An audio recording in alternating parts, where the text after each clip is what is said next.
সুপ্রভাত বন্ধুরা। আজ হলো 15 মে, 31 বৈশাখ, 27 জিলকদ শুক্রবার। আজকের সকালের বিশেষ বিশেষ খবরগুলি হলো বরাক উপত্যকার 3 জেলার আবহাওয়ার খবর। তাহলে বিস্তারিত খবরে যাওয়ার আগে অবশ্যই ভিডিওটিতে একটি লাইক করে চ্যানেলটি সাবস্ক্রাইব করে পাশের বেল আইকনটি বাজিয়ে রাখবেন এবং ফেসবুক পেজটি ফলো করে ভিডিওটি অবশ্যই শেয়ার করবেন যাতে সঠিক তথ্যগুলো সবার কাছে পৌঁছাতে পারে। এবার শুনুন আজকের খবরগুলির বিস্তারিত। প্রথম খবর, 2 বিয়ে করে বিপদে। প্রথম স্ত্রীর অভিযোগে জেল হাজতে এক স্বামী। দ্বিতীয় বিয়ে করে জেল হাজতে ঠাঁই হলো এক ব্যক্তির। ঘটনাটি হুজাই জেলার মোরাজারের। বহু বিবাহের অভিযোগে এক ব্যক্তিকে গ্রেফতার করে জেলে পাঠানোর ঘটনায় ব্যাপক চাঞ্চল্যের সৃষ্টি হয়েছে। গ্রেফতার হওয়া ব্যক্তির নাম আনোয়ার হোসেন। অভিযোগ সূত্রে জানা গেছে, আনোয়ার হোসেন প্রথম স্ত্রীর সঙ্গে বৈবাহিক সম্পর্ক বজায় রেখে অন্য এক মহিলার সঙ্গে জড়িয়ে পড়েন সম্পর্ক এবং দ্বিতীয় বিয়ে করেন। বিষয়টি প্রকাশ্যে আসার পর পরিবার ও স্থানীয় মহলে তীব্র প্রতিক্রিয়ার সৃষ্টি হয়। পরবর্তীতে প্রথম স্ত্রী মোরাজার থানায় লিখিত অভিযোগ দায়ের করলে পুলিশ দ্রুত তদন্তে নামে। অভিযোগের ভিত্তিতে মোরাজার থানায় 75/26 নম্বর মামলা রুজু করে আনোয়ার হোসেনকে আটক করা হয়।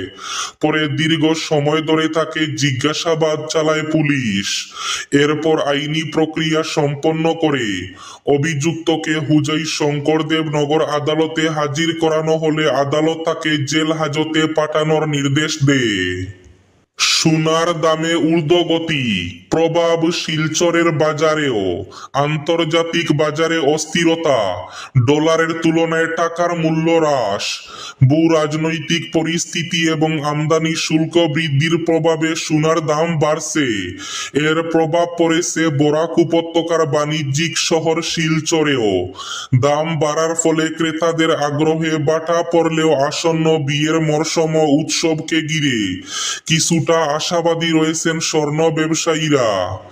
শহরের নরসিংটলা এলাকার খান জুয়েলার্সের স্বত্বাধিকারী সিদ্ধার্থ খান জানান, বৃহস্পতিবার 22 ক্যারেট সোনার দাম প্রতি 10 গ্রামে 1,53,000 টাকা ছিল। আগের তুলনায় উল্লেখযোগ্যভাবে বেড়েছে। কাটিগড়া জালালপুরে অবসরপ্রাপ্ত শিক্ষকের বাড়িতে ডাকাতি, গলায় দা ঠেকিয়ে লুটে নিল সর্বস্ব। ভয়ঙ্কর ডাকাতির ঘটনা। অবসরপ্রাপ্ত শিক্ষকের বাড়িতে ভয়ঙ্কর ডাকাতির ঘটনায় তীব্র চাঞ্চল্য ছড়িয়েছে কাটিগড়ায়। গলায় দাঁড়ালো দা ঠেকিয়ে ডাকাতরা লুটে নিল নগদ টাকা সহ স্বর্ণালংকার। ঘটনাটি ঘটেছে গুমরা পুলিশ ফাঁড়ি এলাকার জালালপুর বৈরপল্লীতে। ঘটনার তদন্ত ইতিমধ্যে শুরু করেছে পুলিশ। প্রতিদিনের মতো এদিন রাতেও খাওয়া দাওয়া সেরে নিশ্চিন্তে ঘুমোতে যান পশ্চিম কাটিগড়ার জালালপুর বৈরপল্লীর অবসরপ্রাপ্ত শিক্ষক চন্দন চক্রবর্তী। রাতে ঘটে এই ভয়ঙ্কর ঘটনা।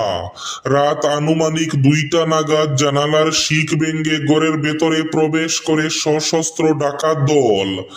ডাকাতদের টর্চ লাইটের আলো চোখে পড়ায় চন্দন চক্রবর্তীর ঘুম ভেঙে যায়। তখন নিজের ছোট ভাই ভেবে তিনি জিজ্ঞাসা করেন কে। একথা বলতেই এক ডাকাত তাকে ধারালো অস্ত্র দিয়ে কুপিয়ে দেওয়ার হুমকি দিয়ে তার হাতের আংটিগুলো খুলে দিতে বলে। আংটিগুলো খুলে দিতে কিছুটা বিলম্ব হওয়ায় ধারালো অস্ত্র দিয়ে তার উপর খুব বসায়। এতে মশারির একটা অংশ কেটে যায়। সেই সঙ্গে আংটিগুলো নেওয়ার পর তাকে বিছানা থেকে নেমে আলমারি খুলতে বলে। তখন নিরুপায় হয়ে তিনি আলমারি খুলেন।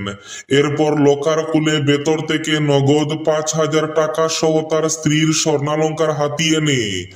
পাশের কক্ষে থাকা তার স্ত্রীর হাত, কান, গলায় থাকা গয়নাও লুটে নেয় ডাকাতরা। অবসরপ্রাপ্ত ওই শিক্ষক জানান, ডাকাতরা যখন তার ঘরে তাণ্ডব চালাচ্ছিল তখন পাশের ঘরে থাকা তার ভাই বেরিয়ে এলে বাইরে থাকা এক ডাকাত ধারালো অস্ত্র দেখিয়ে তাকে পুনরায় ঘরে ঢুকিয়ে দেয়। প্রায় 40 মিনিটের মতো তাণ্ডব চালায় 6 থেকে 7 জনের ডাকাত দল। তাণ্ডব চালিয়ে যাওয়ার সময় রান্নাঘর থেকে নিয়ে যায় একটি গ্যাস সিলিন্ডার। খবর পেয়ে বৃহস্পতিবার সকালে ঘটনাস্থলে পৌঁছে গুমরা পুলিশ। প্রাথমিক তদন্ত শুরু করে 3টি রডের টুকরো উদ্ধার করে। অসমিয়াত্ব সেরে হিন্দুত্ব, ইউসিসির বিরোধিতা গৌরব গগৈ ও অখিল গগৈয়ের। ক্ষমতায় এসে মন্ত্রিসভার প্রথম বৈঠকেই অভিন্ন দেওয়ানি বিধি কিংবা ইউসিসি চালু করার কথা ঘোষণা করছে হিমন্তের সরকার। ফলে শুরু হয়েছে বিতর্ক। বিজেপি সরকারের এই সিদ্ধান্তকে পশ্চাৎগামী সিদ্ধান্ত বলে শুরু হয়েছে বিরোধিতা। অসমিয়াত্বকে পেছনে ফেলে গেরুয়া বাহিনীর হিন্দুত্বকে প্রতিষ্ঠা করার অভিযোগ উঠেছে। তাছাড়া বহু বিবাহ প্রতিরোধ, বিয়ের ন্যূনতম বয়স রেজিস্ট্রেশন বাধ্যতামূলক করার পৃথক আইন থাকা সত্ত্বেও কেন প্রয়োজন ইউসিসির, উঠছে এই প্রশ্ন। রাজস্থানের হাজার হাজার শিক্ষার্থীর হাতে পৌঁছেছিল ফাঁস হওয়া নিটের প্রশ্নপত্র। এনটিএ কে সরিয়ে বিকল্প সংস্থার দাবি সুপ্রিম কোর্টে। রাজস্থানেই 1000 পড়ুয়ার হাতে পৌঁছেছিল নিটের ফাঁস হওয়া প্রশ্নপত্র। তদন্তকারী সূত্রে এমনই দাবি করা হয়েছে। ইতিমধ্যেই 3 রাজ্য থেকে 5 জনকে গ্রেফতার করেছে সিবিআই। তাদের মধ্যে রাজস্থানের 3 জন, মহারাষ্ট্রের 1 জন এবং হরিয়ানার 1 জন। এই ঘটনায় জড়িত সন্দেহে 14 জনকে জিজ্ঞাসাবাদ করছে সিবিআই।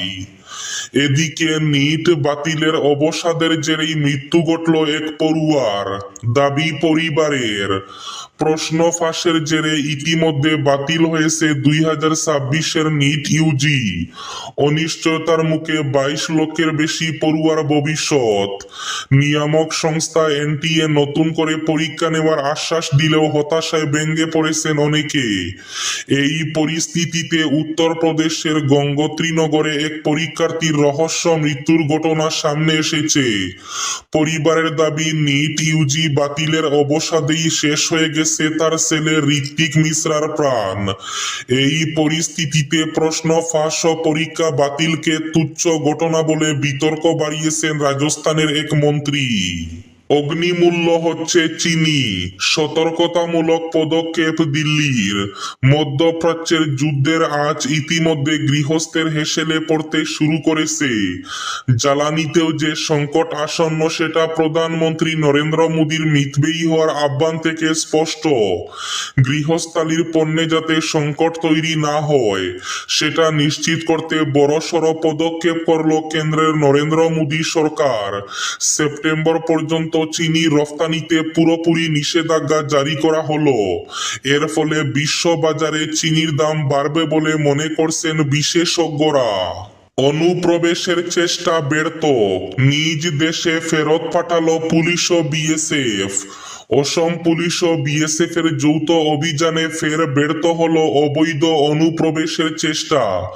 গভীর রাতে পরিচালিত বিশেষ অভিযানে 12 জন অবৈধ অভিবাসীকে আটক করে সীমান্ত পেরিয়ে নিজ দেশে ফেরত পাঠানো হয়েছে।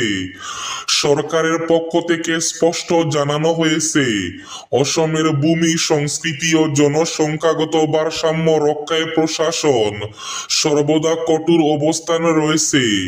অবৈধ অভিবাসন ও জোরপূর্বক জনসংখ্যাগত পরিবর্তনের যে কোনো প্রচেষ্টার বিরুদ্ধে ভবিষ্যতেও কঠিনতম অভিযান অব্যাহত থাকবে বলেও জানানো হয়েছে।